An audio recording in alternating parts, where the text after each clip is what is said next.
দেশের যোগাযোগ ব্যবস্থায় রেলপথ ব্যবহার হয় মাত্র 11%। দেশের প্রতিটি জেলার সঙ্গে যোগাযোগ স্থাপনের জন্য আগামীতে যা 30% উন্নীত করা হবে, একথা জানিয়েছেন রেলমন্ত্রী নুরুল ইসলাম সুজন। রাজশাহীতে দুপুরে রাজশাহী ঢাকা বিরতিহীন ট্রেন বনলতা এক্সপ্রেসের আনুষ্ঠানিক উদ্বোধন শেষে তিনি একথা জানান। রেলমন্ত্রী বলেন, রাজশাহী কলকাতা ট্রেন সার্ভিসের মধ্য দিয়ে পার্শ্ববর্তী দেশের সঙ্গে এরই মধ্যে রেল যোগাযোগ স্থাপন হয়ে গেছে।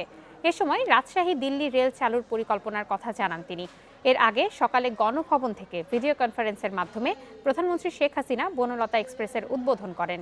ট্রেনটি বেলা 11:15টায় 900 যাত্রী নিয়ে রাজশাহী ছেড়ে গেছে।